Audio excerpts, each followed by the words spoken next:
أستغفر الله ربي من كل ذنب وأتوب إليه لا حول ولا قوة إلا بالله العلي العظيم اللهم صل على محمد وعلى آل محمد كما صليت على إبراهيم وعلى آل إبراهيم إنك حميد مجيد اللهم بارك على محمد وعلى آل محمد كما باركت على إبراهيم وعلى آل إبراهيم إنك حميد مجيد أعوذ بالله من الشيطان الرجيم بسم الله الرحمن الرحيم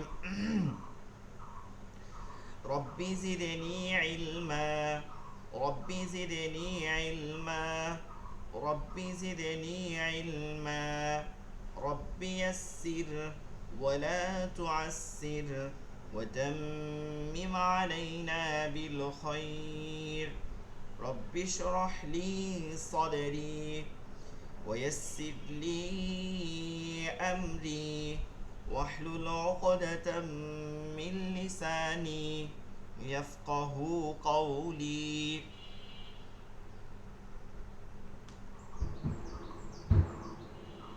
আচ্ছা lecture number হচ্ছে 13 পড়া ছিল মাদ এগুলো কি আপনারা মোটামুটি দেখছেন কারো কি এগুলো হয়েছে মোটামুটি বলতে পারবেন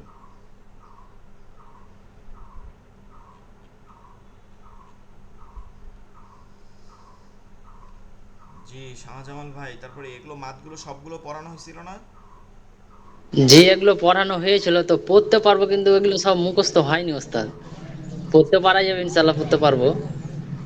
আচ্ছা জি অন্যদের বলেন আপনারা কি এগুলো বুঝতে পারছেন মানে এখন পড়া না দিতে পারলেও কোনো সমস্যা আছে কোনো মাদ নিয়ে কোনো সমস্যা থাকলে বলবেন আপনাদের তাহলে এটাই করা হবে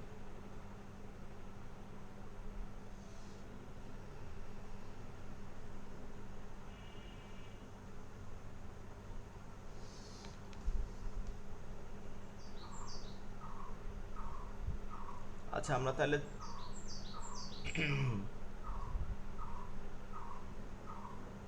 14 নম্বর লেকচার শুরু যাই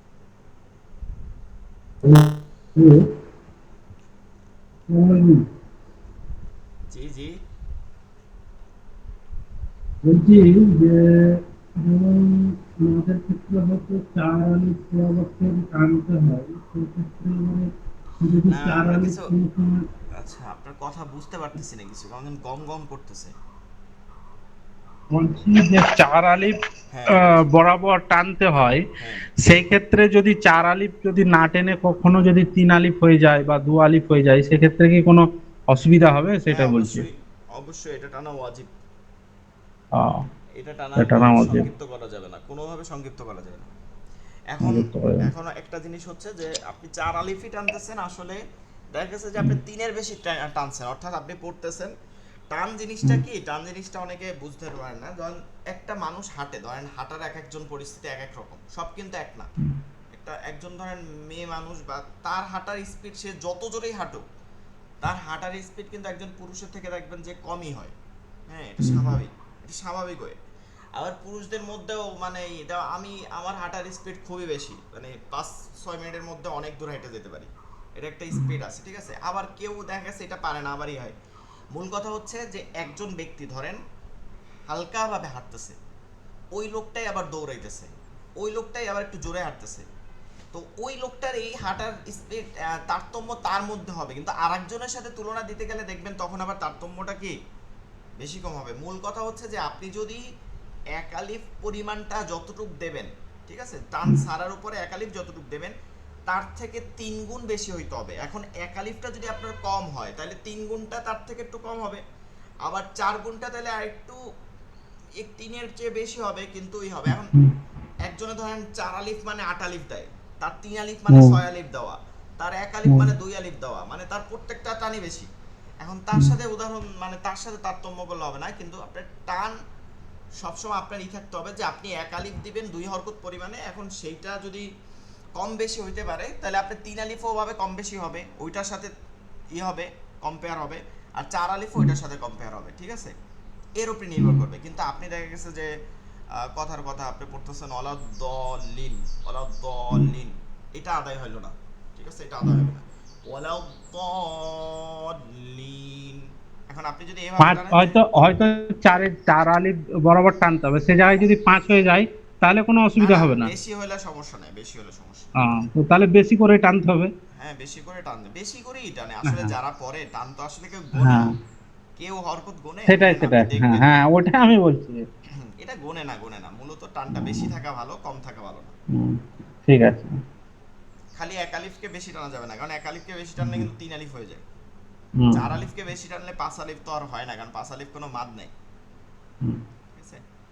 নুন সাকিন ও তানভিন, আমরা এতক্ষণ যা পড়ছি এগুলো হচ্ছে মাদ ছিল, মাদ অর্থ টানিয়ে পড়া। আপনাদের যদি লেকচার শিটগুলো পিছনের দিয়ে কোনো সমস্যা থাকে, আপনার নোট করে ঈদের পরে ক্লাসগুলোতে আপনাদের নোট করে লিখে রাখবেন যে হুজুর এইখান থেকে দেখাই দেন, ঠিক আছে? রোজার মাসে যেহেতু অনেক ব্যস্ততা ছিল, আপনারা অনেকে সময় পান নাই, পড়তে পারেন নাই, তারপরও কোনো সমস্যা থাকলে আমাদের ক্লাস 30টা শেষ হওয়ার আগ পর্যন্ত আপনারা যে কোনো বিষয় জিজ্ঞাসা করবেন, আপনাদেরকে সমাধান করে দেওয়া হবে, ঠিক আছে?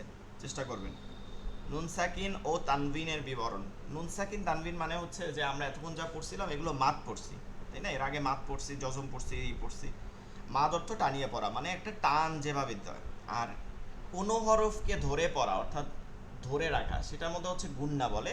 আর ধরে রাখে সব হরফকে না, বিশেষ করে নুন মিম আর কিছু হরফ যেমন ইয়া ওয়াও মিম নুন, এগুলোকে ধরে রাখা। এই যে ধরে রাখার যে পদ্ধতিটা, মানে একটাকে আটকে রাখা, ঠিক আছে? একটা হরফ দিয়ে আরেকটা হরফকে আটকে রাখা, এইটাকে হচ্ছে নুন সাকিন তানভিন, বা এইটাকে গুন্না বলে, সব কথায় গুন্না বলে। নুন সাকিন তানভিন মিম সাকিন ওয়াজিব গুন্না একত্রে হচ্ছে গুন্নাহ বলে, গুন্না। তাহলে এই গুন্না আবার তিন প্রকার। গুন্না, ঠিক আছে? এই গুন্না ধরে রাখার এটা হচ্ছে তিন প্রকার। প্রথমত তিন প্রকার। এক, ওয়াজিব গুন্না। আমরা তাসদিদের মধ্যে পড়ছিলাম, মনে আছে কিনা আপনাদের তাসদিদের লেকচারের মধ্যে, যে হরকতের বামে নুন ও মিমে তাসদিদ থাকিলে গুন্না করিয়া পড়তে হয়, ইয়াকে ওয়াজিব গুন্না বলে, তাই না? নুন মিমে যদি তাসদিদ থাকে তাহলে ওয়াজিব গুন্না করে পড়তে হয়। এইটা এক প্রকার। এটা এক প্রকার। নাম্বার 2 হচ্ছে নুন সাকিন ও তানভিনের বিবরণ। আর নাম্বার 3 হচ্ছে মিম সাকিন। তো আমরা 2 নম্বর পড়তেছি, এটা একটু বিস্তর আলোচনা, এটাই মূল, সব থেকে কনসেপ্টের মধ্যে এটা বেশি পাওয়া যায়।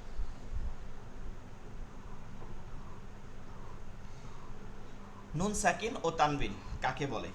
নুন সাকিন জজমওয়ালা নুনকে বলে। এই যে আমরা নুনের উপরে একটা জজম দেখতেছি, এটাকে নুন সাকিন বলে, ঠিক আছে? মানে সুকুন হলা হরফকে সাকিন বলে, নুন সাকিন বলে, বা বা সাকিন বলে, তা সাকিন বলে। জজমওয়ালা বাকে বা সাকিন বলে, জজমওয়ালা লামকে লাম সাকিন বলে। তাহলে জজমওয়ালা নুনকে কি বলে? নুন সাকিন বলে। এর পাশাপাশি এইটার একই উচ্চারণ হয়, যেহেতু দুই জবর দুই জের দুই পেশ, পরাপর দুইটা জবর থাকে, দুই জের থাকে, দুই পেশ থাকে, ঠিক আছে? এরকম দুই জবর এবং নিচে থাকে দুই জের, আর এইভাবে দুই পেশ থাকে। আবার এখন নতুন নিয়মে এইভাবে টান দিয়েও লেখে, মানে একটু ভিন্ন ছাপা, এটা লিখতে পারবো না, কম্পিউটার ছাপা তো, প্রিন্টিং। তো মোট কথা হচ্ছে দুই জবর দুই যে দুই পেশকে তানভিন বলে। আরবি শব্দ কিন্তু তানভিন, তানভিন, এই যে আরবি শব্দ নুন সাকিন ও তানভিন, এই যে দুই জবর দুই যে দুই পেশ, এই যে ছাপাটা, এই প্রিন্টের কথা বলছে, এই প্রিন্টার। এটাকে অনেকে তাসদিদ বুঝে ফেলে না, কিন্তু তাসদিদ না, দেখেন এটা তাসদিদ আর এটার মধ্যে তফাৎ আছে। হ্যাঁ, তাসদিদ আর এর মধ্যে। তানভিনের ভিতর নুন সাকিন লুকিয়ে থাকে। জজমওয়ালা নুনকে নুন সাকিন বলে, দুই জবর দুই যে দুই পেশকে তানভিন বলে। তানভিনের মধ্যে একটি নুন সাকিন লুকিয়ে থাকে, অর্থাৎ তানভিনের উচ্চারণের মধ্যে একটা নুন সাকিন থাকে। যেমন বা নুন জবর বান, এটা একটা নুন সাকিন আছে, বা নুন জবর বান। এবার এই একই উচ্চারণ বা দুই জবর বান, তো এর মধ্যে একটা নুন পাওয়া যাচ্ছে উচ্চারণের মধ্যে, শুনলে মনে হয় না যে নুন দিয়ে পড়ছি কিনা। বান বান, বা নুন জের বিন, বা দুই জের বিন বিন বিন, বা নুন পেশ বুন, বা দুই পেশ বুন বুন বুন, বান বিন বুন, বান বিন বুন, বান বিন বুন, উচ্চারণ বুঝাচ্ছে না। জ্যান জিন জ্যান জিন জুন, জ্যান জিন জ্যান জ্যান জিন জিন জুন জুন, ঠিক আছে? জ্যান জ্যান জ্যান জ্যান জিন জিন জ্যান জ্যান জিন জিন জুন জুন। এরপরে তানবিন দিয়ে আপনারা বাকিগুলো পড়ে নেবেন, ঠিক আছে? বাসা বসে বেশি বেশি পড়বেন, আমি আপনাদেরকে একবার পড়াই দিচ্ছি। ব্যান বিন বুন বা দুই জবর বান বা দুই জের বিন বা দুই পেশ বুন ব্যান বিন বুন তা দুই জবর টান তা দুই জের তিন তা দুই পেশ তুন তেন তিন তুন। মানে প্রত্যেক হরকতের সাথে শুধু নুন যুক্ত হচ্ছে। সা জবর সা, সা দুই জবর সান, সান সিন সুন, জেন জিন জুন, হ্যান হিন হুন। খ দুই জবর খন হয়, খান না কিন্তু খনই হবে, খ দিয়া খন। খন খিন খুন, দেন দিন দুন, জেন দিন জুন, রন রিন রুন, জেনজিন জুন, জেনজিন জুন, সানসিন সুন, শানসিন শুন, সনসিন সুন, দনদিন দুন, তনতিন তুন, ওয়ানদিন জুন, আনইন উন, গনগিন গুন, ফেনফিন ফুন, কনকিন কুন, ক্যানকিন কুন, ল্যানলিন লুন, ম্যানমিন মুন, নান্নিন নুন, হ্যান one one win, one win উন, ওয়ান উইন উন। শুধু নুন যুক্ত হচ্ছে, ওয়া উই বু, ওয়ান উইন উন। হ্যান হিন হুন, অ্যান ইন উন, ইয়ান ইন ইউন। বাকি যেগুলো আছে এগুলো পড়ে নেওয়ার চেষ্টা করবেন, যেহেতু বিস্তর আলোচনা, এগুলো না, এই ওইটার বানান করে পড়বেন বাসা বসে। নুন সাকিন বা তানবিন, এই যে উপরে দেখলাম জজমালা নুনকে নুন সাকিন বলে, যেটা নুন উচ্চারণ হয় বান বিন বুন আন ইন উন। আর দুই জবর দুই যে দুই পেশ তানবিন, যেটার উচ্চারণ একই উচ্চারণ হয় আন ইন বান বিন বুন। এই যেহেতু একই উচ্চারণ হয়, শুনতে যেহেতু কোরআন কিন্তু লিখিত অবস্থায় আসে নাই, পড়া অবস্থায় আসছে, মানে শোনা, পড়া, মানে রিডিং পড়া হয়েছে। এখনো আমরা নামাজের মধ্যে তেলাওয়াত করি, দেখে পড়ি না কিন্তু। তো যেহেতু একই উচ্চারণ শোনা যায়, বান বিন বুন বান বিন বুন, সেহেতু এই দুইটা মিলাইয়া 4 প্রকার, ঠিক আছে? দুইটা নুন সাকিনও যা, তানবিনও তা। নুন সাকিনের পরেও যেটা হইলে হবে, তানবিনের পরেও সেইটাই হবে, ঠিক আছে? তো নুন সাকিন তানবিন 4 প্রকার: ইকলাব, ইদগম, ইজহার, ইখফা। ইকলাব, ইদগম, ইজহার, ইখফা। আচ্ছা, আপনাদের লেকচার সেটা যেভাবে আছে সেভাবেই আপনাদেরকে পড়াবো, যদি আমি ভিন্নভাবে ঘুরাই পড়াই, কিন্তু এভাবেই পড়েন, সমস্যা নাই। ইকলাব, ইদগম, ইজহার, ইখফা। ইকলাব, ইদগম, ইজহার, ইখফা। প্রথম 4টা মুখস্থ করে ফেলবেন, যে নুন সাকিন তানবিন 4 প্রকার: ইকলাব, ইদগম, ইজহার, ইখফা। ইকলাব, ইদগম, ইজহার, ইখফা। ইকলাব, ইদগম, ইজহার, ইখফা। ইকলাব 1 নম্বর নিয়ম। এটা কিন্তু কফ, এর জন্য বলতেছি ইক, ইক, ইক, লেবে, ইক, লেবে, ইক, লেবে, কলকলা আছে, ঠিক আছে? ইক, লেবে, ইক, লেবে। প্রথম, ইকলাবের হরফ একটি বা। ইকলাবের হরফ কয়টি? একটি বা। ইকলাবের হরফ একটি বা। ইকলাবের হরফ কয়টি? একটি বা। ইকলাবের হরফ কয়টি? একটি বা। ইকলাব অর্থ পরিবর্তন করে পড়া। ইকলাব শব্দের অর্থ কি? পরিবর্তন বা বদল করে পড়া। বা বিস্তারিত যদি আরো বলি তাহলে নুন সাকিনকে মিম সাকিন দ্বারা পরিবর্তন করে পড়া, ঠিক আছে? মানে জজমানা নুন বা তানবিনের মধ্যে যে নুন সাকিনটা উচ্চারিত হয়, এটাকে মিম সাকিনে পরিণত করে পড়া। কেমনে? এই বা আসলে। তো ইকলাব অর্থ পরিবর্তন করে পড়া। ইকলাব অর্থ পরিবর্তন করে পড়া। ইকলাবের হরফ একটি বা, ইকলাব অর্থ পরিবর্তন করে পড়া। নুন সাকিন বা তানবিনের বামে ইকলাবের হরফ বা আসিলে, নুন সাকিন বা তানবিনের বামে ইকলাবের হরফ বা আসিলে, ওই নুনে সাকিন বা তানবিনকে গুন্নাহর সহিত মিম পড়িতে হয়, ঠিক আছে? ওই যে এইমাত্র বললাম, গুন্নার সহিত কি পড়তে হয়? মিম পড়িতে হয়। যেমন, ঠিক আছে, এই উদাহরণটা মুখস্থ করবেন। যেমন মিম বাদি, কি ছিল? মিন। মিম নুন যে মিন বাদি, মিন বাদি ছিল। এখন এই বা আসার কারণে এই নুনকে একটা মিম সাকিন করতে হবে। এটা এখন এভাবে পড়তে হবে, মিম পড়তে হবে, ঠিক আছে? মিম, মিম বাদি। এখন কোরআনের মধ্যে ছোট্ট একটা মিম আবার ওই নুনের উপরে দিয়ে দেয়, ঠিক আছে? নুনে একটা দিয়ে দেয়। এখন এইটা আপনার দোয়ার মধ্যেও যদি না দেয়া থাকে, মনে রাখবেন আমরা কিন্তু ওভাবে পড়বো না যে এই নুন দেয়া আছে, মিম দেয়া আছে দেখে পড়বো। আমরা একদম সহজ, নুন সাকিন বা তানবিনের পরে বা পাইলে ওই নুন সাকিন তানবিনকে মিম সাকিন পড়বো গুন্না সহিত। যেমন মিম বাদি, আলিমুম, মুম। মিমের উপরে কি আছে? 2 পেশ আছে, তানবিন আছে, তাই না? তানবিন, তানবিনের পরে কি আছে? বা আছে। এই যে বা আছে, এখন এই তানবিন আলী মুন যেটা ছিল হবে আলী মুম বিমা, গুণনা হবে আলিমুম বিমা, আলিমুম বিমা মিন বাদি। এরপরে উদাহরণগুলো আপনারা পড়বেন একই মিন বাদি খাবিরম, রন ছিল খাবিরম বাসীরা, হাদিসিন বা'দাহ, ضلال بعيد، لا ينبذن في الحطمة، এই যে লা ইউন ছিল হবে লা ইউম, ইদিম বাআস, ইদিম বাআসা, ইদিন ছিল কি হবে দিম, বিদাম, বিজান ছিল বিদাম বিহিম, সামিআম বাসীরা, রাজিউম, রাজিউন, রাজিউম, উন থেকে উম হয়ে গেছে, মাকানিম বাঈদ, মিম বাসি, ওয়াকিউম বিহিম। এই নাম্বার 2 ইদগম।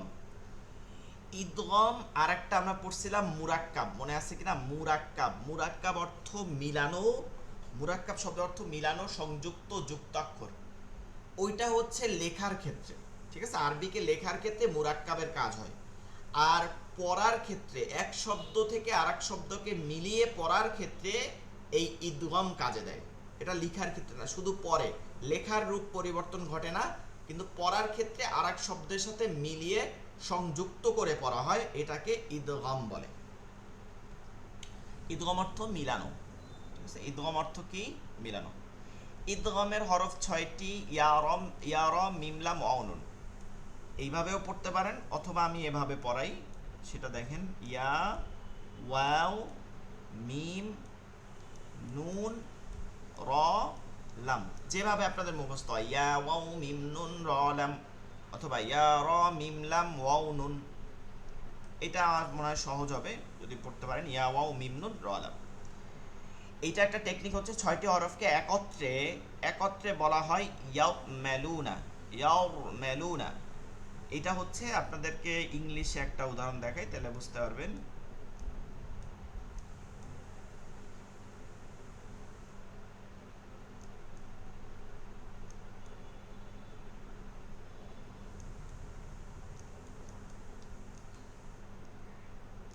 ঠিক আছে?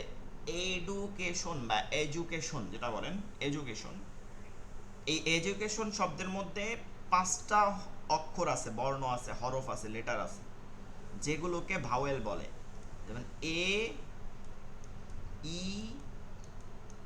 আই, ও, আর হচ্ছে ইউ, এই 5টা এটার মধ্যে আছে, ঠিক আছে? এটা একটা টেকনিক যে এটার মধ্যে ভাওয়েল, আপনারা ভাওয়েল পড়ছেন ছোটবেলায়, ভাওয়েল মুখস্থ করার সিস্টেম। এখন এইটা তো আসলে একটা টেকনিক, ঠিক এইভাবে একটা টেকনিক, ইয়ার মালুনা, এর মধ্যে 6টা হরফ আছে, ইয়ার, মিমলাম, ওয়াও নুন, কোনো শব্দ অর্থ নেওয়া যাবে না, শুধুমাত্র টেকনিক হিসাবে। তাহলে ইদগম অর্থ মিলানো, ইদগমের হরফ 6টি, ইয়া র মিমলুম, ইয়া র মিমলাম ওয়াও নুন বা ইয়া ওয়াও মিমনুন র লাম একত্রে ইয়ার মালুনা। ইদগম 2 প্রকার, ইদগম 2 প্রকার, এই টোটাল ইদগম 6টা হরফ 2 প্রকার। ইদগমে বা গুন্না, এটা বা অর্থ না, মানে বা মানে অবলিক না, এটা বা হচ্ছে আরবি শব্দ, বা গুন্না, বা গুন্না মানে ইদগম অর্থ মিলানো, ইদগমে মানে মিলানো, বা সাথে গুন্না, গুন্না অর্থাৎ গুন্নার সাথে মিলাইয়া পড়া, গুন্নার সাথে। আর ইদগমে বা লা, লা অর্থ না, মানে গুন্না ছাড়া, ঠিক আছে? সাথে না, গুন্না ছাড়া, ইদগমে বেলা গুন্না, গুন্না ছাড়া মিলাই পড়া, গুন্না ছাড়া মিলাই পড়া, গুন্না ছাড়া মিলাই পড়া। ইদগমে বা গুন্না, ইদগমে বেলা গুন্না, ইদগমে বা গুন্না, ইয়া ওয়াও মিম নুন, ইদগমে বেলা গুন্না র লাম, ইদগমে বেলা গুন্না র লাম, ইদগমে বা গুন্না ইয়া ওয়াও মিম নুন, ইদগম বেলা গুন্না র লাম। এখন দেখেন আমি যে নিয়মে পড়াই সেই নিয়মে আপনারা পড়লে এইটাকে ভিন্নভাবে নিয়ে আসতে পারবেন। কেমনে? দেখেন, ইয়া ওয়াও মিম নুন, এই 4টা হরফ, প্রথম 4টা হরফ হচ্ছে ইদগমে বা গুন্নার, আর র লাম হচ্ছে ইদগমে বেলা গুন্নার। সহজভাবে মনে থাকতে পারবে, ইয়া ওয়াও মিম নুন, আর পরেরটা হচ্ছে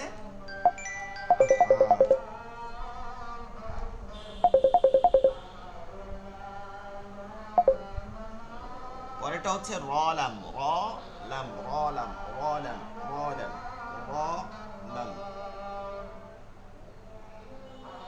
ভাই আমি তো অনলাইনে ক্লাসে আছি। ইদগামে বেলাগুন্না র লাম।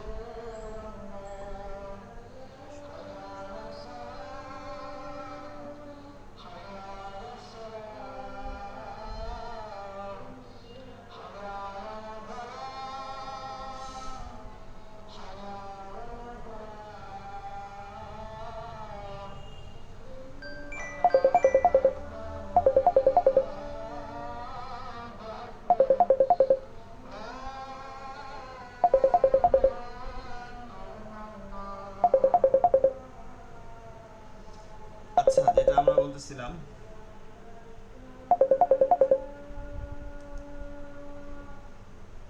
আজান হইতেছিল, তো আজানটা শেষ হইলো, আজানের জবাব দেওয়া যে ইদগামে বাগুন্না ইদগামে বিলাগুন্না দুইটা প্রকার, ইদগাম বাগুন্না আর হচ্ছে ইদগামে বিলাগুন্না। ইদগামে বাগুন্না, ইদগামে বাগুন্না, এক নম্বর ইদগামে বাগুন্না। আমরা একটা শব্দ থেকে মনে রাখবো, বা মানে হচ্ছে সাথে, তাহলে গুন্নার সাথে।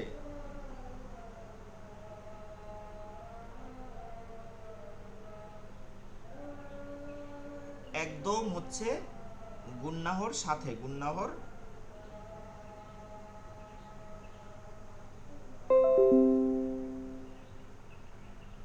ইদগামে বাগুন্না, গুন্নার সাথে।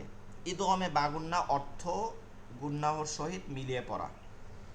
এই অর্থটা কয়বার পড়ে নেবে? ইদগাম বাগুন্না অর্থ গুন্নার সহিত মিলিয়ে পড়া। ইদগামে বাগুন্নার হরফ 4টি, ইয়া মিম ওয়াও নুন অথবা ইয়া ওয়াও মিম নুন। ঠিক আছে, ইয়া ওয়াও মিম নুন, ইয়া ওয়াও মিম নুন। এরপরে একই নিয়ম প্রত্যেকটা, নুন সাকিন বা তানবিনের বামে ইদগামে বাগুন্নার কোনো হরফ আসলে, 4টা থেকে কোনো একটা হরফ আসলে, ওই নুনে সাকিন বা তানবিনকে, ওই নুনে সাকিন, ওই নুনে সাকিন বা তানবিনকে, ওই নুনে সাকিন বা তানবিনকে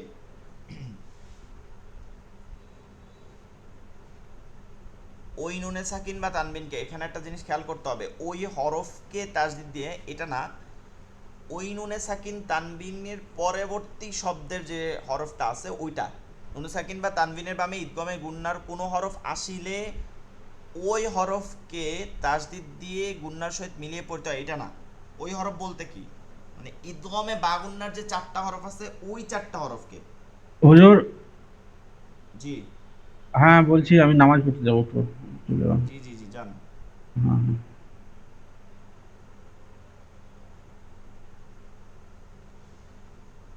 উপরের যে 4টা হরফ আছে ইয়া ওয়াও মিম নুন, এই 4টা হরফের কথা বলা হইতেছে, কিন্তু নুন সাকিন তানবিনকে বলা হইতেছে না। যেমন এই যে নুন সাকিন তানবিনের পরে ইয়া আছে, এই 4টা হরফকে ইয়া, এই যে এটার পরে এই যে এইটা না, এটা না, এটা আবার এই উদাহরণটা টানা ঠিক হয় না, এটা ইদগাম বেলাগুন্না চলে আসে। লাই, এই নুন সেকেন্ড পরে ইয়া আসছে, ঠিক আছে। এইটা মাই, মান ইয়াকুলু ছিল, কি ছিল? মান ইয়াকুলু হবে মাই ইয়াকুলু, মাই ইয়াকুলু, মাই ইয়াকুলু আল্লাই ইয়াকদিরা, হাবলুম মিম মাসাদ। দেখেন এটা দেখলে বুঝতে পারবেন, এই একটা উদাহরণ সূরাতুল লাহাবের মধ্যে আছে না, সূরাতুল লাহাবের মধ্যে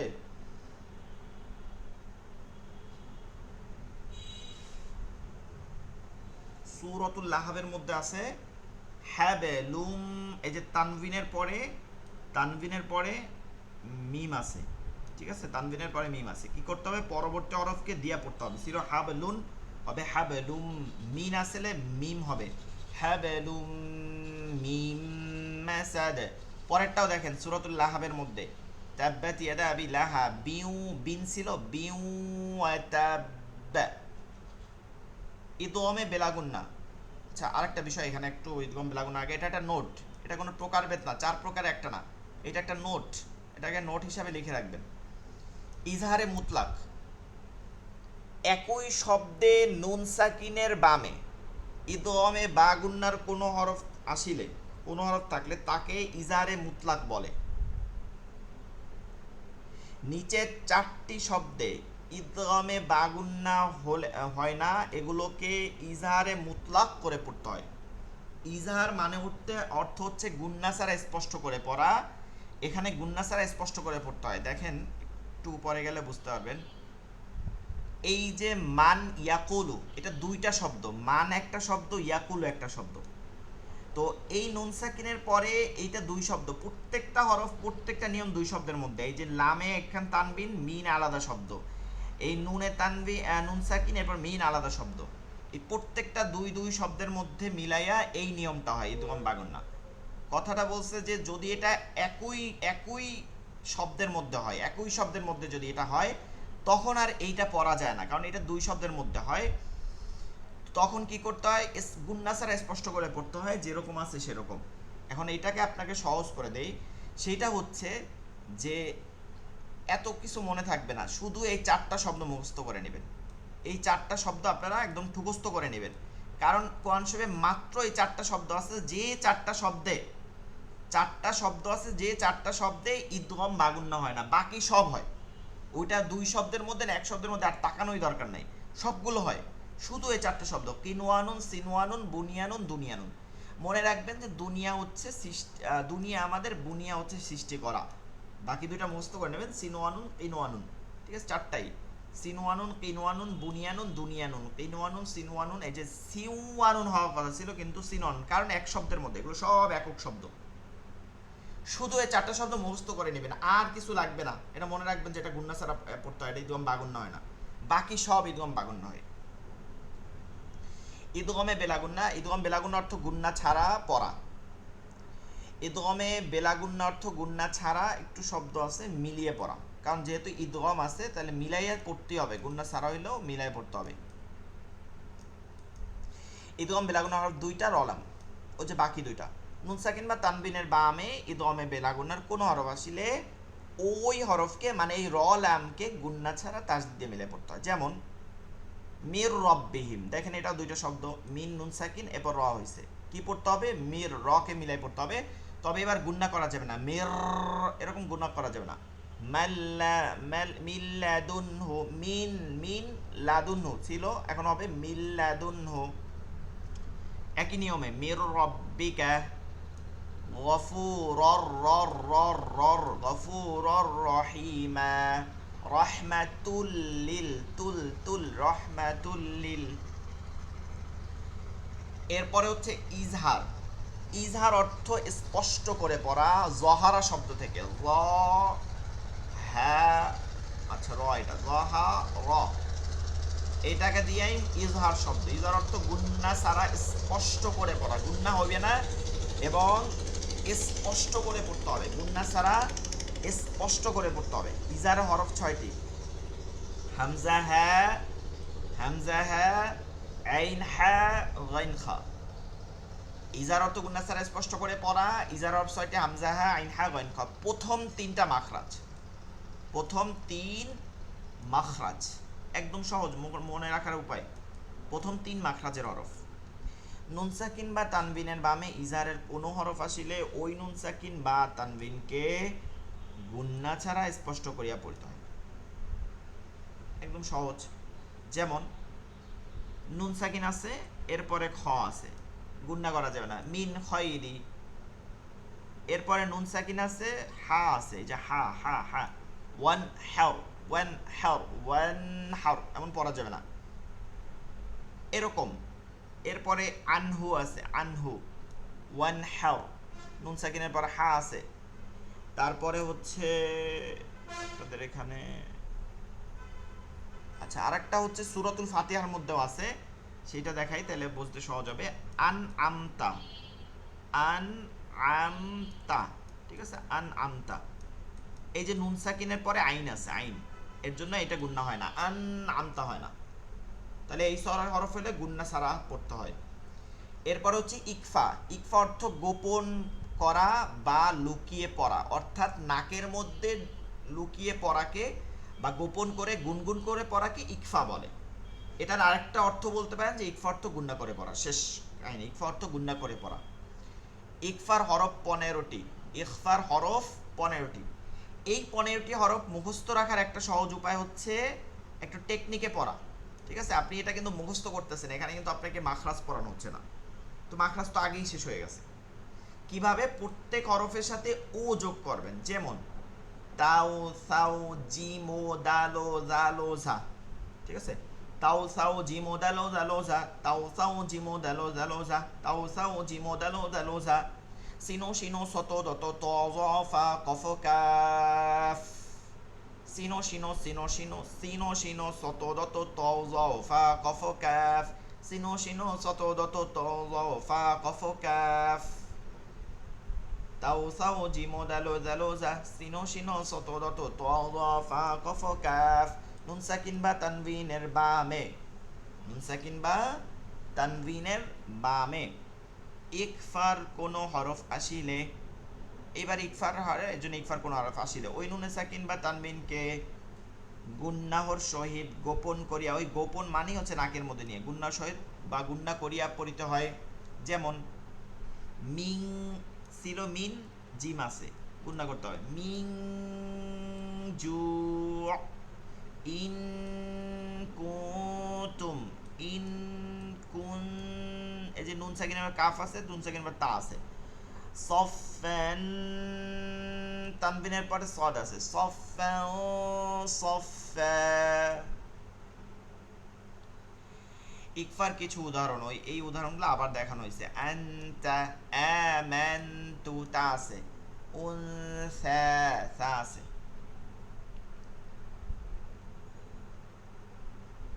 পাঠ অনুশীলনে এগুলোর মধ্যে প্রত্যেকটা জিনিস আছে, ঠিক আছে? প্রত্যেকটা, এই যে ইকলাব আছে, তারপরে হচ্ছে এই যে ইকলাব আছে, এই যে ইয়াকসিবু না ইন্নাহু, ইন্নাহু ওয়াজিব গুন্না আছে, আলিমুম ইকলাব আছে, ঠিক আছে? এভাবে করে পাঠ অনুশীলনগুলো বাসায় বসে পড়ার চেষ্টা করবেন। এই হচ্ছে আপনাদের পুরো লেকচার শিটের গুন্না, নুন সাকিন ও তানবিনের নিয়ম।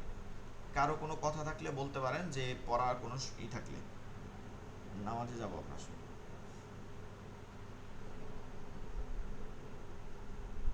আচ্ছা, তাহলে আপনারা যেহেতু সবাই আছেন, লাস্ট আমরা বলি আপনাদের নেক্সট ক্লাস হবে 15 তারিখ। আপনাদের পরবর্তী ক্লাস 15 তারিখ সোমবার, 15 তারিখ সোমবার রাত 8:30 ইন্ডিয়ান সময় এবং বাংলাদেশ সময় রাত 9টা। যথা নিয়মে যেভাবে হইছে আপনাদের ক্লাস ছিল শনি সোম বুধ, শনি সোম বুধবারই ক্লাস হবে। সপ্তাহে যে কয়টা ক্লাস আপনাদের আছে একই নিয়মে হবে, রাত্র 9টা থেকে 10টা, রাত্র 8:30 থেকে 9:30 ইন্ডিয়ান সময়। এবং এই ক্লাসগুলোতে আপনারা সবাই যুক্ত হওয়ার চেষ্টা করবেন। বাকি ক্লাসগুলো আমরা যেহেতু রোজার মাসে অনেক কিছু দেখা গেছে এদিক ওদিক হয়েছে 10-5 মিনিট, আমরা ওই ক্লাসগুলো পরিপূর্ণ করব, পারলে 10-15 মিনিট বেশি করে ক্লাস করে পরিপূর্ণভাবে পড়াটা আমাদের শেষ করব ইনশাআল্লাহ। আপনাদের সাথে ঈদের পরে দেখা হবে। সকলে ঈদের শুভেচ্ছা রইল, দোয়া করবেন সবাই রমাদান মাস বাকিগুলো। আসসালামু আলাইকুম ওয়া রাহমাতুল্লাহি ওয়া বারাকাতুহু।